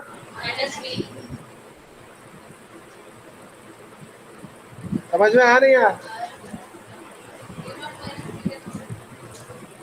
देखो भाई, जो रॉकेट में बैठ के देख रहा ना, उसको वी नॉट लग रहा, मगर रॉकेट भी ऊपर जा रही ना, तो जो फ्यूल नीचे आ, फॉर एग्जांपल फ्यूल 100 मीटर पर सेकंड से आ रहा, फ्यूल नीचे 100 मीटर पर सेकंड से निकल के आ रहा रॉकेट से, तो रॉकेट में बैठ के देखता कि 100 मीटर पर सेकंड से नीचे जा रहा बोल के। मगर अगर रॉकेट 10 मीटर पर सेकंड से ऊपर जा रही, हाँ, तो जो आदमी ग्राउंड पे है क्या बोलता हूँ, 100 से नहीं दिखता उसको, 90 से दिखता। क्यों? क्योंकि रॉकेट से 100 से नीचे आ रहा, रॉकेट से, और रॉकेट खुद 10 से ऊपर जा रही, तो वो जो रॉकेट थोड़ा कम कर देती उसकी स्पीड को, समझ गए? तो -10 हो जाता। तो जमीन वाला बोलता कि भाई 100 से नहीं आ रहा फ्यूल, 90 से आ रहा, विद रेस्पेक्ट टू मी 90 से आ रहा। रॉकेट में जो बैठ गया उन क्या बोलता, 100 से आ रहा, जमीन पे जो है वो क्या बोलता, 90 से आ रहा, समझ गए? तो ये V नॉट माइनस वी है, क्योंकि V वेलोसिटी ऑफ रॉकेट है, ट्रक के जैसा। देखो समझ गए, ट्रक का जो प्रॉब्लम है वैसा, मगर ट्रक का उल्टा है, ट्रक के ऊपर की वेलोसिटी, हाँ वैसी वैसी है सब में, समथिंग लाइक दैट, बट थोड़ा डिफरेंट है सिचुएशन। समझ में आया? अच्छा, तो मेरे को ये बोलो, अब विद रेस्पेक्ट टू ग्राउंड कर रहे हैं ना हम लोग, ये पूरा विद रेस्पेक्ट टू ग्राउंड कर रहे हैं, तो मेरे को ये बोलो, हाँ क्या आता है यहाँ पे, dm इंटू, बोलो जल्दी बोलो। V naught minus V. हाँ, अच्छा अच्छा अच्छा, एक चीज दे दो, V नॉट माइनस वी लेंगे, मगर यहाँ पे माइनस साइन लेंगे। क्यों लेंगे माइनस साइन? क्योंकि V नॉट माइनस वी का एरो कहाँ है, नीचे की तरफ है ना, V नॉट माइनस वी का एरो नीचे की तरफ है, तो उसका मोमेंटम भी नीचे की तरफ लेना। देखो भाई, पहले रॉकेट का m इंटू वी था मोमेंटम, बाद में रॉकेट का थोड़ा मास कम हो गया, थोड़ा वेलोसिटी भी कम हो गया, पर ये वेलोसिटी ऊपर की तरफ है, इसलिए इसका मोमेंटम पॉजिटिवली है। फ्यूल नीचे आ रहा ना, और नीचे वेलोसिटी क्या है, V नॉट माइनस वी है, तो नीचे की तरफ है ना ये, तो यहाँ पे माइनस साइन लेना जरूरी है। समझ में आ गई बात? फिर से बोल रहा हूँ, देखो हम लोग रॉकेट को देखना स्टार्ट करें, जब पहले देखे थे रॉकेट का मास m था और उसकी वेलोसिटी v थी, समझ गए? रॉकेट का मास m था, वेलोसिटी v थी, तो पहले मोमेंटम जो है ना इतना लिख दिया mv। अब थोड़ा फ्यूल निकल गया कुछ देर के बाद और रॉकेट थोड़ा ऊपर चले गई, समझ गए? टाइम dt के बाद देख रहे हैं हम लोग, टाइम dt के बाद देख रहे हैं, ठीक है? तो मास हो गया m माइनस dm रॉकेट का, और वेलोसिटी थोड़ा बढ़ गई v प्लस dv, मगर v plus dv is also v only ना, क्योंकि dv एक छोटा नंबर है। हाँ अच्छा, फ्यूल कितना निकला, dm निकला, और नीचे है फ्यूल की स्पीड कितनी है, ये v नॉट क्या है with respect to man inside the rocket है। समझ में आया? ये और एक तरीके से भी कर सकते हैं, मैं वो भी कराता हूँ, पहले ऐसा कर लेंगे, ठीक है? तो with respect to man inside the rocket v not है, with respect to man on some fixed frame क्या है, v नॉट माइनस v है, क्योंकि रॉकेट v से ऊपर की तरफ जा रही तो थोड़ा कम हो जाती है with respect to this man, समझ गए?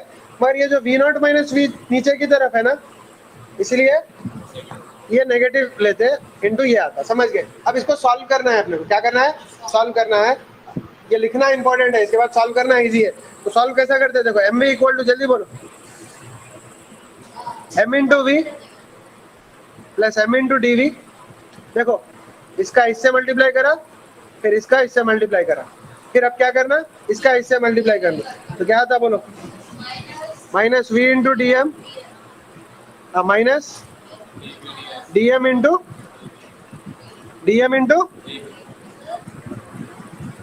D we.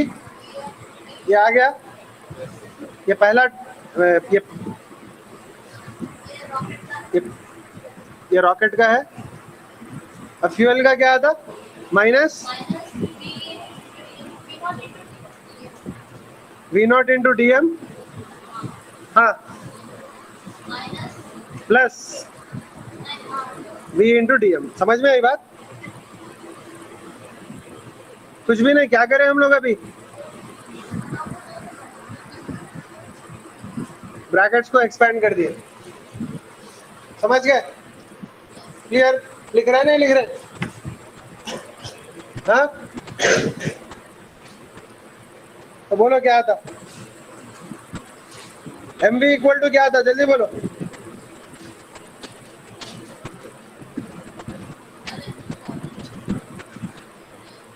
mv equals to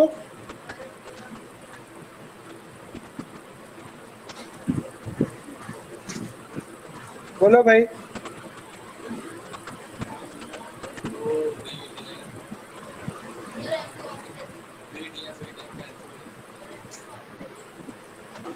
हाँ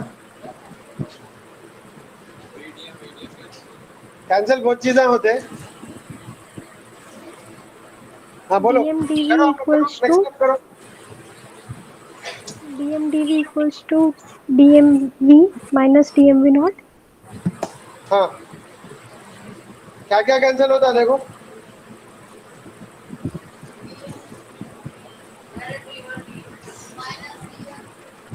आप लोग पेपर में करे तो आता, मैं वैसा देखे तो समझ में नहीं आता। करो जल्दी करो,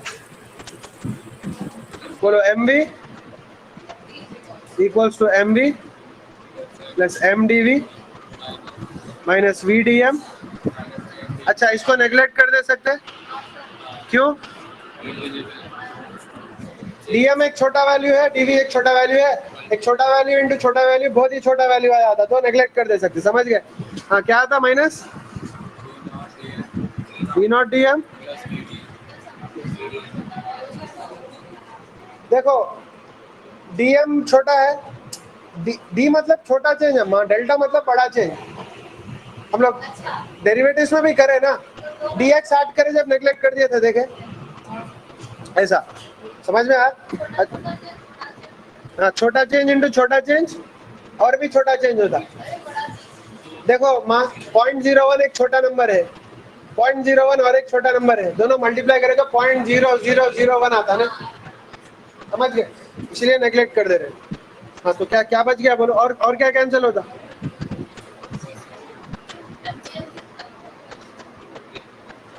वीडीएम वीडीएम कैंसिल हो जाता, समझ गए? ठीक है, तो क्या बच गया पूरा जाके?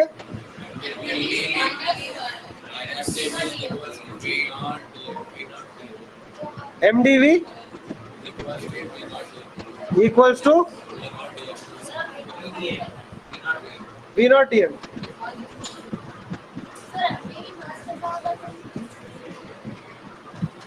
एक मिनट अम्मा, क्या है डाउट बोलो।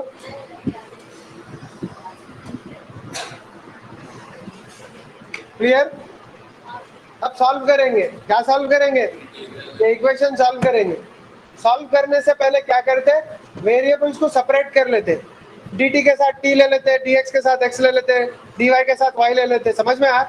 अच्छा यहाँ पे वेरिएबल क्या है, dv है यहाँ पे, तो dv के साथ v ले लेना, मगर है नहीं v, है v नॉट कांस्टेंट है, ये क्या है, कांस्टेंट। कैसे मालूम? क्योंकि फ्यूल का स्पीड है, this is constant, speed of fuel with respect to rocket. समझ में आया?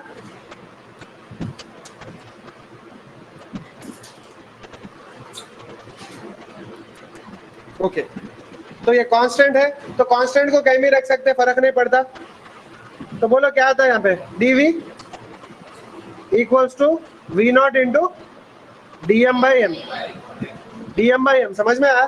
क्योंकि m का m के साथ आना। अब इंटीग्रेट करेंगे, इधर इंटीग्रेट करो, इधर इंटीग्रेट, इधर लगा रहा हूँ, क्यों? कांस्टेंट ऐसा भी बाहर निकल जाता, समझ गए? इनिशियल वेलोसिटी क्या है रॉकेट की, 0 है। फाइनल वेलोसिटी क्या है, v है। इनिशियल मास क्या है, m नॉट है। फाइनल मास क्या है,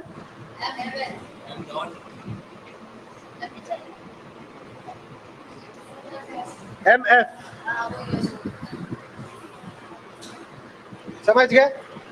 अच्छा 1 का इंटीग्रेशन, यहाँ पे 1 है ना, इंटीग्रेशन में 1 है, कुछ भी नहीं है मतलब क्या, 1 है ना, तो 1 का इंटीग्रेशन क्या आता, जल्दी बोलो। 1 का इंटीग्रेशन v आता, और लिमिट्स लगाओ 0 to v equals to v naught constant है। 1 बाई x का इंटीग्रेशन क्या है, जल्दी बोलो। हाँ 1 बाई x का इंटीग्रेशन क्या है, हाँ x पावर n का क्या है, x power n plus 1 by n plus 1. That formula is valid for all n except n equal to minus 1. n equal to minus 1 मतलब ये n equal to minus 1 में integration क्या आता 1 by x का 1 by x का integration क्या आता जल्दी बोलो. -1 by x square. No, that is derivative, not integral. That is derivative. What you are saying? -1 by x square derivative होता. 1 by x का इंटीग्रल क्या होता जल्दी बोलो. सबसे इंपॉर्टेंट इंटीग्रल है. सबसे important. Natural log of x. Natural log of x. देखो नेचुरल लॉग ऑफ x का डेरिवेटिव 1 by x है तो 1 by x का integral natural log of x होता. सबसे इंपॉर्टेंट इंटीग्रल क्या है 1 by x का इंटीग्रल है तो नेचुरल लॉग x है. सबसे ज्यादा आता फिजिक्स में, हर चीज में आता बोला मैं. समझ गए? फिजिक्स में, फाइनेंस में, हर चीज में, पॉपुलेशन में, कंपाउंड इंटरेस्ट में भी यही आता. 1 by x का इंटीग्रल क्या है नेचुरल लॉग ऑफ x. तो क्या आता है यहाँ पे नेचुरल लॉग ऑफ m आता. नेचुरल लॉग ऑफ m आता. और लिमिट्स क्या है m0 टू m. समझ में आया?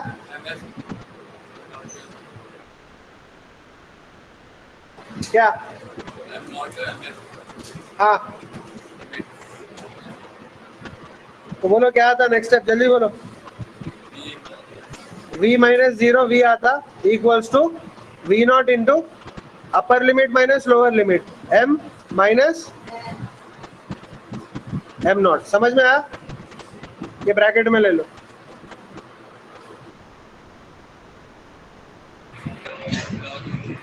log a minus log b क्या होता log a minus log b क्या होता log a by b. उतना कराया ना हम लॉगरिथम. हाँ log a by b. तो बोलो क्या आता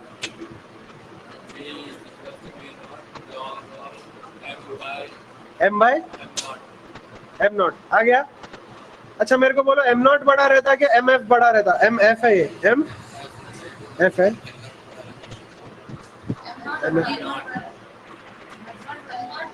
m0 बड़ा रहता तो उसका कुछ देखेंगे हम लोग यहाँ पे क्या किस्सा है. अब बोलो यहाँ पे क्या था जल्दी बोलो. mf by m0. समझ में आया? समझ में आया? आया अम्मा समझ में कुछ? अब इसको उल्टा करेंगे. उल्टा करें तो क्या होता बोलो. v0 इक्वल्स टू जो बड़ा है ऊपर ले लेंगे, जो छोटा है नीचे ले लेंगे. तो क्या आता v equals to v0 into natural log of m0 by mf. क्या आता बोलो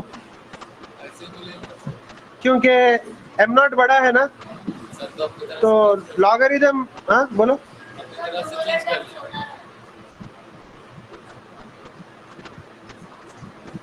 लॉगरिथम फ्रैक्शन का निकालने के बदले नंबर का निकाल सकते. समझ में आया? तो यहाँ पे माइनस साइन लगाना पड़ता. क्या लगाना पड़ता? Minus sign. समझ में आई बात? आई नहीं आई? log a by b is equal to minus log b by m. देखो मैं बताता हूँ यहाँ.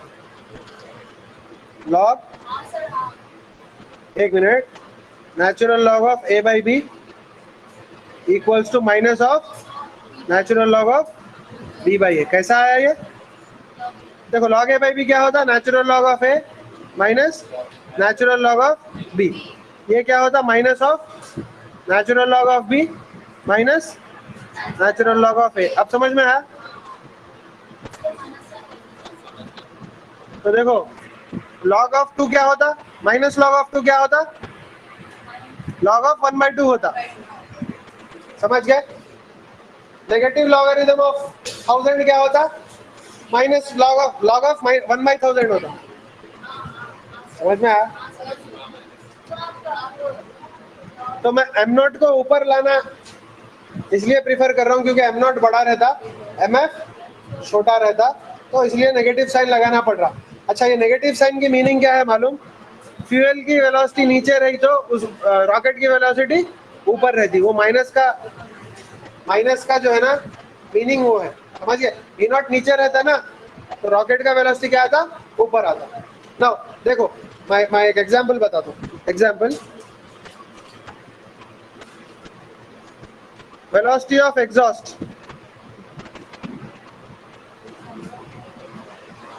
with respect to rocket is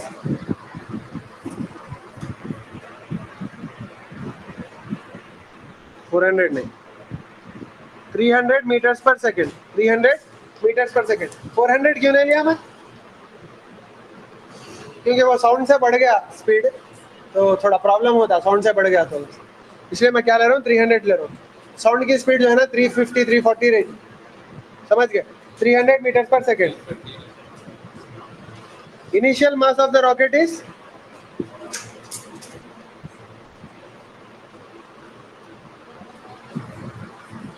1000 kg. 1000 kg. Final mass is 10 kg. समझ गए? हाँ, find the final speed. Find the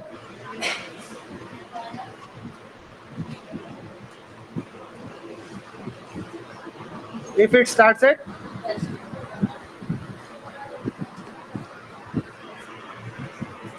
formula बोलो क्या है जल्दी.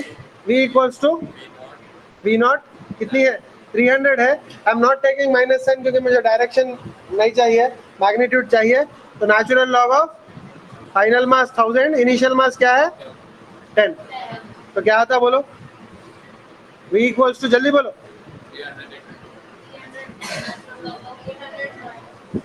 300 into natural log of 100. Natural log तो आपको वैल्यूज याद नहीं रहते मगर लॉग के याद रहते टू द बेस 10. तो you have to convert natural log into log to the base 10. कैसा कन्वर्ट करते बोला मैं, 2.303 into log to the base 10 100. समझ में आई बात? देखो नेचुरल लॉग को लॉग टू द बेस 10 में कन्वर्ट करना है तो सामने 2.303 मल्टीप्लाई करना. मैं लॉगरिथम्स में बताया था, वो लॉगरिथम्स में बताया था. अगर नहीं मालूम तो जाके लॉगरिथम्स का लेक्चर देखो, समझ गए? लॉगरिथम्स का लेक्चर एक बार देखो, समझ में आता. बहुत इंपॉर्टेंट है लॉगरिथम्स. बिना लॉगरिथम्स के केमिस्ट्री भी नहीं कर सकते. Ionic equilibrium, acid basis and salts, उसका चैप्टर पूरा लॉगरिथम्स पे डिपेंड करता. वहाँ पे नेचुरल लॉग नहीं आता मगर लॉग टू द बेस 10 आता, समझ गए? उसमें लॉगरिथम्स के वैल्यूज याद रहना आपको. लॉग 2 की वैल्यू याद रहना. क्या है लॉग 2 की वैल्यू? 0.3010. लॉग 3 की वैल्यू क्या है? 0.4771. समझ गए? लॉग 5 की क्या है? 0.6990. याद नहीं है? करो भाई, फिर याद करो. उतना स्ट्रेस क्यों करा मैं वहाँ पे लॉगरिथम्स पढ़ाते हो? काम आते बोल के करा. और भूल गए को जा रहे. प्रैक्टिस करे तो याद रहेगा ना, प्रैक्टिस नहीं करे तो याद नहीं रहता. एक काम करो, जाके घरों पे दीवारों पे लिख लो ये सब, समझे? लॉगरिथम्स के फॉर्मूले क्या है, लॉगरिथम्स के वैल्यूज क्या है, ट्रिग्नोमेट्री के फॉर्मूले क्या है, ट्रिग्नोमेट्रिक रेशियोज क्या है, समझ गए? दीवार पे लिख लो या छत पे लिख लो, समझ गए? रोज देखते रहते ना तो याद हो जाते, समझे? क्या नहीं तो पेपर पे लिख के दीवार पे हाँ स्टिक कर लो. ऐसा तो भी क्या नहीं तो उतना भी हाथ नहीं हो रहा तो बुक के पीछे लिख लो फॉर्मूले पूरे. रोज देखते रहो एक बार सुबह उठ के, समझ गए? ठीक है, सुबह उठ के एक बार फॉर्मूले देखो, पूरे वैल्यूज देखो तो याद हो. समझ में आया? तो क्या है आंसर बोलो, जल्दी बोलो.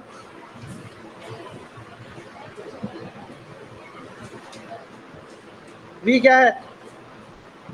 300 इंटू 2.3 अप्रोक्सीमेटली इंटू लॉग 100 का क्या है वैल्यू?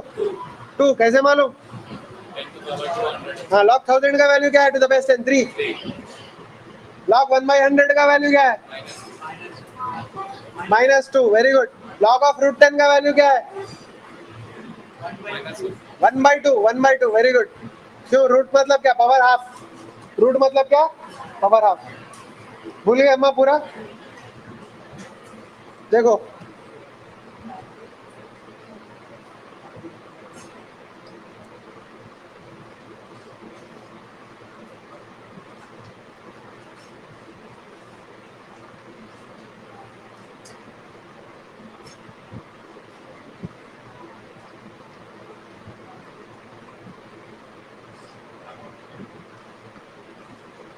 कहाँ पे करे थे लॉगरिथम्स? कैलकुलस के बीच में करे थे.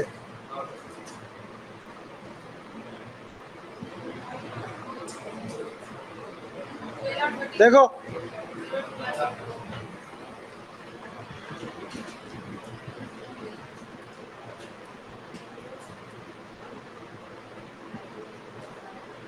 देखो देखो,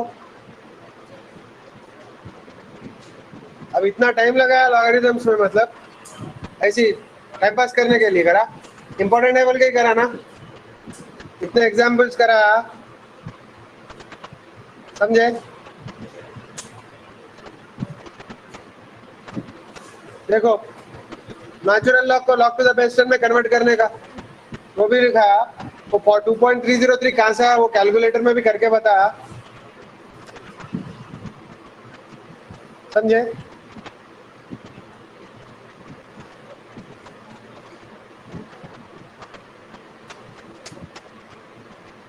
यहाँ पे लॉगरिथम्स के वैल्यू लिखा, log 2 का, log 3 का, log 7 का, log 11 का, log 13 का याद रखो बोल के, बाकी के इससे डिराइव कर सकते बोला। फॉर एग्जांपल log 4 का चाहिए तो 2 log 2 लिख सकते बोला, log 8 का चाहिए तो 3 log 2 लिख सकते बोला, log 9 का चाहिए तो 2 log 3 लिख सकते बोला, नहीं बोला? ठीक है, समझ में आया? तो क्या है आंसर बोलो, कितना आया ये? 13 18 1380। तो रॉकेट का स्पीड क्या है लास्ट में? 1380 मीटर्स पर सेकंड आया, समझ गए? तो मल्टीप्लाई करें तो 1380 आया, ठीक है? अब जो डेरिवेशन करे थे समझ में आया नहीं आया? क्या अलग तरीके से करेंगे?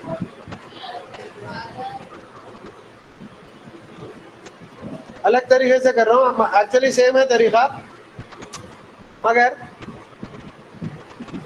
थोड़ा डायरेक्शन वगैरह का सर में दर्द है ना, ऊपर जा रहा फ्यूल, नीचे जा रहा, वो सब लाइट ले लेंगे हम लोग, खाली सीधा करेंगे, ठीक है? तो बता दूं क्या करना चाह रहा हूँ, बता दूं। देखो अभी आदमी अंदर खड़े के है, आदमी बाहर खड़े के है, ये सब सर में दर्द है, ठीक है?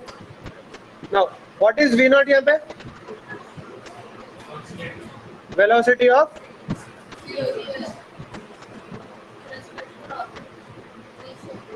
With respect to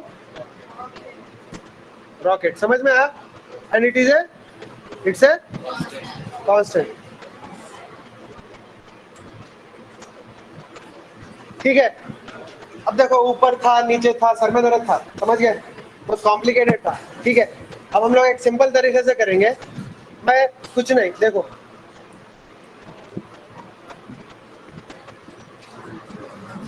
at time T, ठीक है?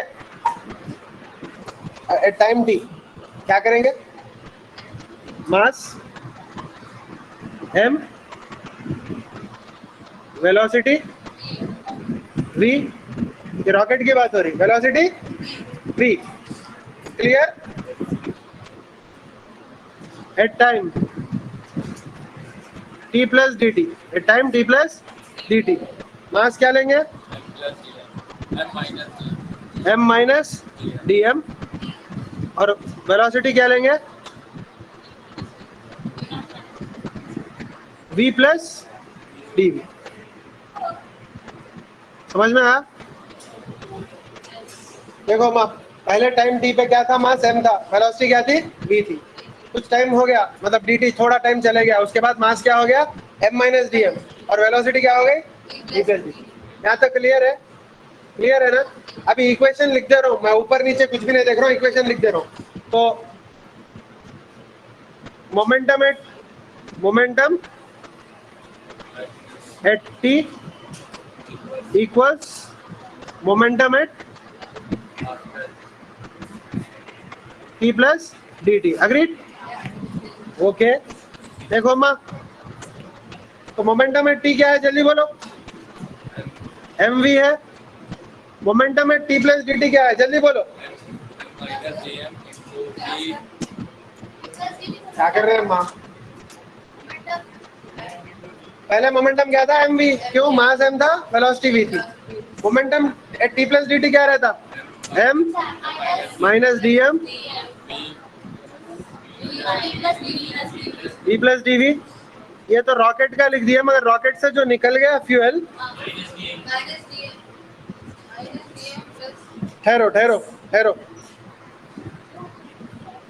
मैं ज्यादा डायरेक्शन का टेंशन नहीं ले रहा हूँ यहाँ पे, मैं खाली क्या लिख दिया, जो निकल गया उसका मास dm है, और ये वेलोसिटी ऑफ फ्यूल क्या है, velocity of fuel, velocity of f।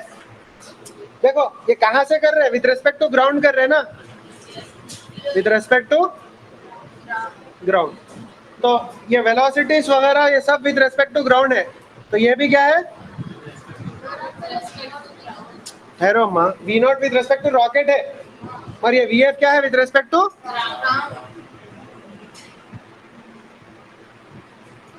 समझ में आया। देखो भाई प्रॉब्लम वहां पे जो करे यहाँ पे भी यही कर रहे हैं, वहां पे प्लस माइनस कंफ्यूजन था, तो मैं यहाँ पे अलग तरीके से कर रहा हूँ, आपको समझ में आया था। अभी नेक्स्ट स्टेप में देखो अब क्या था, जल्दी बोलो, mv equals to mv plus mdv minus vdm minus dm into dv plus dm into vf, dm into vf। क्या क्या कैंसिल होता बोलो यहाँ पे, mv कैंसिल, और ये क्या है, नेग्लिजिबल है, तो क्या बच गया यहाँ पे, जल्दी बोलो मेरे को। अच्छा यहाँ पे mdv बच गया, अच्छा ठीक है, पूरा लिखेंगे ठहरो। 0 equals to mdv minus m dv minus ठहरो माइनस dm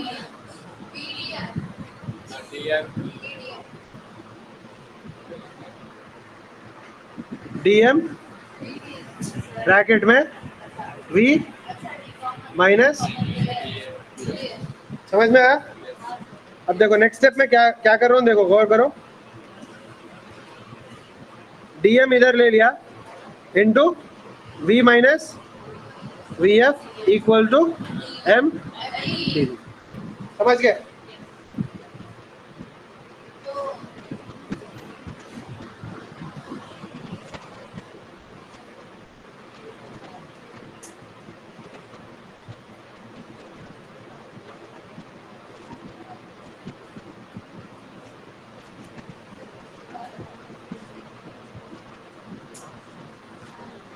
ठीक है, अब एक और स्टेप लिख रहा हूं, देखो गौर करो,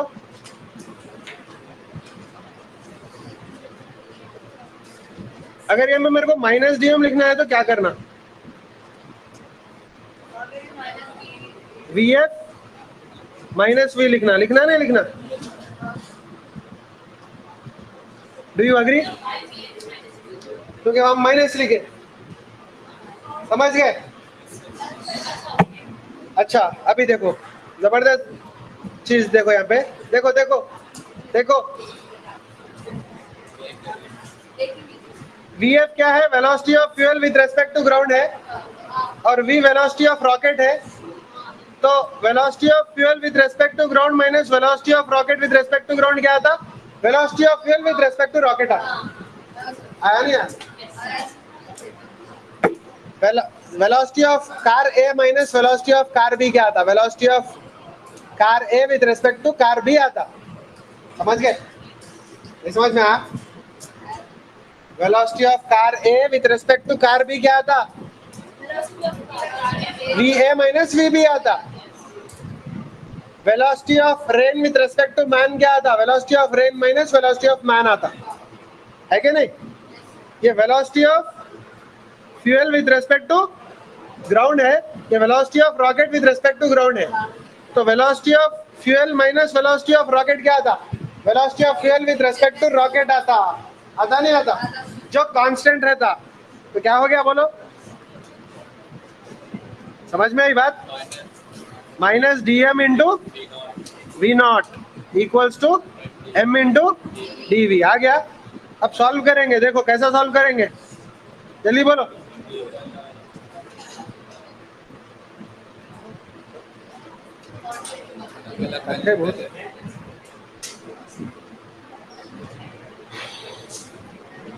बोलो भाई,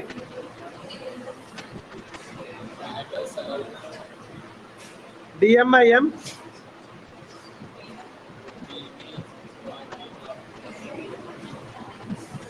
dm by m equals to minus v naught into integrate on both sides. तो क्या आता?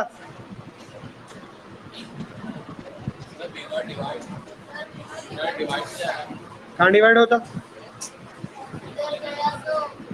अच्छा वैसा बोल रहे हैं,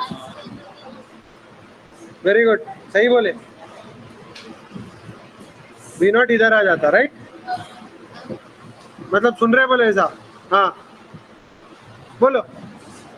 limits m naught to mf, m naught to mf, 0 to, तो क्या आता? बोलो जल्दी बोलो.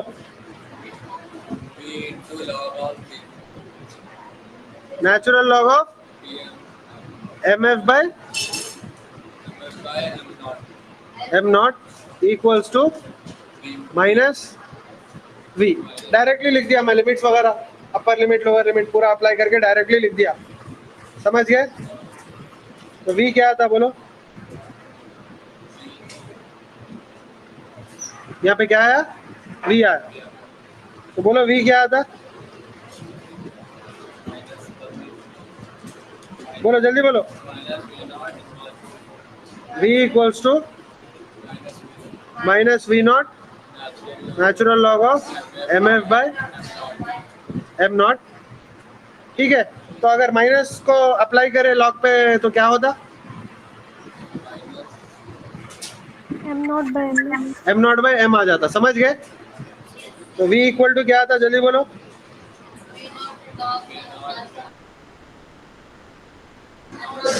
m naught by mf. You can write one more formula here, क्योंकि नेचुरल लॉग्स किसी को याद नहीं रहते वैल्यूज, सबको लॉग टू द बेस 10 याद रहते, और log to the base 10 calculate करना भी इजी है. अगर आपके लॉगरिथम के अंदर नंबर्स जैसा 10, 100, 1000 आ रहे, तो लॉग 10 टू द बेस 10 निकालना इजी है. तो एक नया फॉर्मूला भी लिख लो. वो फॉर्मूला क्या है? v इक्वल्स टू, बोलो क्या रहता लॉग टू द बेस 10 में कन्वर्ट करने के लिए? जल्दी बोलो. 2.3 इंटू वी नॉट, बस 2.3 बस, log to the base 10 m naught by. समझ में आई बात? ये जितने बार प्रैक्टिस कर सकते हो उतने बार प्रैक्टिस करो. इसमें बहुत सारे चीजें आ जाते हैं डेरिवेशन में. आपको क्या क्या आ जाते हैं? इक्वेशन कैसा लिखना, और लिखने के बाद मैथमेटिकली सॉल्व कैसा करना, पूरा जो है ना आपको आ जाता. ये डेरिवेशन बेटर है ना लास्ट डेरिवेशन से, क्योंकि वहां पे अंदर आदमी को बिठाना पड़ रहा, बाहर एक आदमी को बिठाना पड़ रहा, हेडेक है. ये अच्छा है, ये करो आप. ठीक है, अब एक चीज गौर करो, higher the value of v naught, higher the value of v. समझ में आई बात?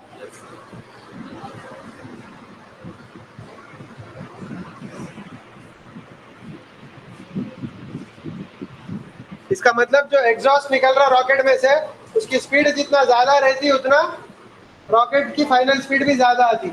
इसलिए जो रॉकेट के पीछे रहते नॉजल्स रहते, क्या रहते? इंजन के नॉजल्स रहते. ऐसा वो नॉजल में से जो है ना हाई स्पीड में निकलता फ्यूल. जितना हाई स्पीड में निकलता इंजन में से रॉकेट के, उतना अच्छा है बोले ऐसा. रॉकेट टेक्नोलॉजी उतनी अच्छी है बोले ऐसा. समझ गए? तो रॉकेट साइंटिस्ट का काम क्या रहता? ऐसा डिजाइन करना इंजन के जो उसमें से फ्यूल निकल रहा उसकी स्पीड ज्यादा आना. और एक तरीका क्या है? Higher the ratio of m naught to mf, higher the value of v. समझ में आया? m नॉट क्या है?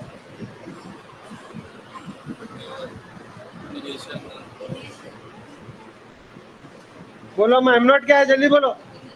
Total mass. समझ गया। एम एफ क्या है? एम एफ को बोलते हैं पेलोड बोलते हैं। क्या बोलते हैं? पेलोड। मतलब जो मास आप ऑर्बिट पे डालना चाह रहे हैं या एस्केप कराना चाह रहे हैं उसको क्या बोलते हैं? पेलोड बोलते हैं। समझ गए? तो मेरे को ये बोला M F minus M naught क्या होता?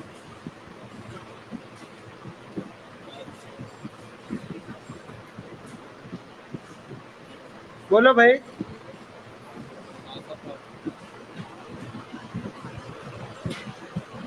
हाँ, मास ऑफ,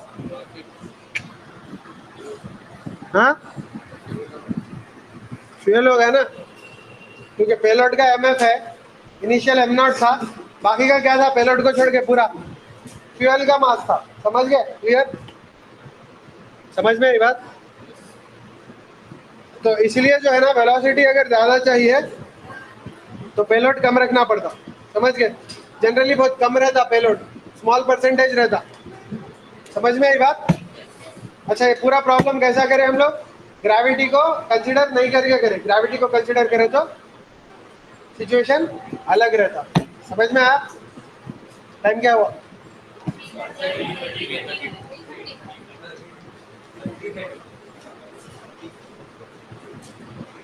ओके, हेरो हेरो सबर सबर।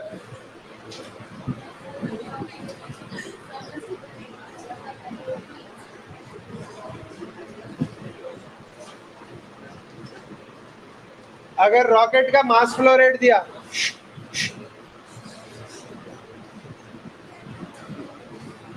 if the mass flow rate of fuel is given, ऊपर मास फ्लो रेट का कुछ काम था नहीं था ना? ऊपर का जो फॉर्मूला था उसमें क्या क्या होना था आपको? खाली वेलोसिटी होना था फ्यूल का with respect to rocket, initial mass होना था, फाइनल मास होना था, उससे आपको फाइनल वेलोसिटी ऑफ रॉकेट आ गया। नहीं कर रहे। समझ गए? If the mass of, if mass flow rate is alpha, if mass flow rate is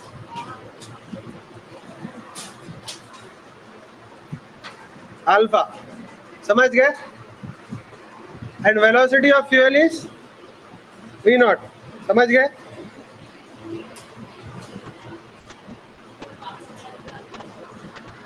with respect to rocket is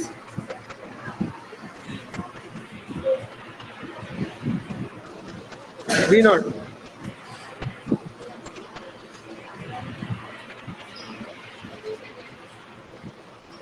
Then initial acceleration of rocket and mass of rocket and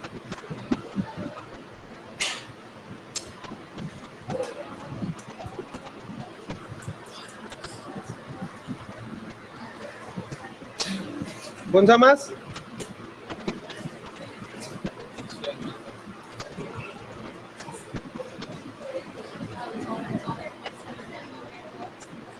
Then acceleration of rocket is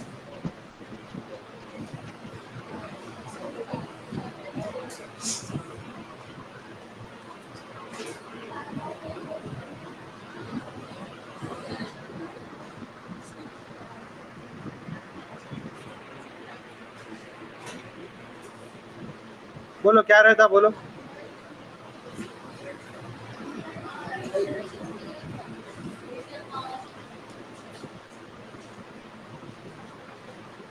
हाँ बोलो, जल्दी बोलो।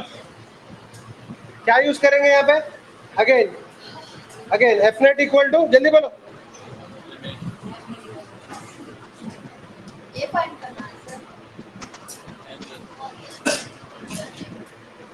dp by और m into dv by dt plus v into dm by dt। अब ये जो net force है rocket और फ्यूल पे जीरो है, राइट? क्या है? जीरो। तो क्या होता? जीरो इक्वल्स टू, जल्दी बोलो। m क्या है? मास ऑफ रॉकेट लेना, m नॉट इंटू उसका एक्सेलरेशन। समझ गए? प्लस वेलोसिटी किसकी लेते? फ्यूल की लेते। कितनी है? v not. dm by dt alpha दे दिया। dm बाई dt क्या दे दिया? अल्फा। समझ में आया? देखो भाई, नेट फोर्स सिस्टम पे जीरो है, मगर alpha DM by D T है, यहाँ लिख के है ना, मास फ्लो रेट ऑफ कितने केजी पर सेकंड फ्यूल निकल रहा। देखो ये जो है ना m into A, this is the force exerted by fuel on the rocket. m into A क्या है? Force exerted by fuel on the rocket. v into D M by D T क्या है? Force exerted bye rocket on the fuel. समझ गए? और दोनों equal opposite रहते हैं, इसलिए m dv by dt is equal to minus v dm by dt आता। समझ गए? तो क्या आया बोला acceleration? Minus V not alpha by M naught. हाँ क्या आया? a equals to minus V naught, अच्छा यहाँ पे अल्फा लिखना ना, हाँ V not alpha by M naught. समझ में आया? जितना ज्यादा मास रहता उतना एक्सेलरेशन कम रहता, जितनी वेलोसिटी ज्यादा रहती फ्यूल की उतना एक्सेलरेशन ज्यादा रहता, जितना मास फ्लो रेट ज्यादा रहता उतना एक्सेलरेशन ज्यादा रहता। समझ गए? Clear? And this is in free space, this is in free space, ये फ्री स्पेस में है। ग्रेविटी में रहा तो क्या आता है? Equal to minus V not alpha by M not minus G आता। समझ गए? क्यों आता? नेक्स्ट क्लास में करेंगे, ठीक है? एक बार अच्छा प्रैक्टिस करो, सेंड कर देता हूँ। कल की कंटिन्यू। हाँ नेक्स्ट क्लास में कोई तो भी दूसरे करना है क्लास में, इसको पूछा हो बोर्ड पे इसका डेरिवेशन। सर कंटिन्यू कर दिएगा, कल वाली कंटिन्यू। क्या कल वाला कंटिन्यू? मैं अटैच कर दिएगा। मैं अटैच नहीं हो रहा क्योंकि वो फाइल का साइज बड़ा हो गया, दो अलग अलग फाइल्स है। अगर फाइल बड़ी होगी तो मेरे को ओपन नहीं हो रही यहाँ पे। समझ गए? इसलिए वो पार्ट 1 कर दिया, ये पार्ट 2 है, दोनों अलग अलग है। न्यूटन्स लॉस ऑफ मोशन के 2 पीडीएफ्स है, एक पार्ट 1 है, ये पार्ट 2 है। पार्ट 2 यहाँ से स्टार्ट हो रहा, कल से स्टार्ट हुआ था, ठीक है? Clear? Okay, will continue tomorrow.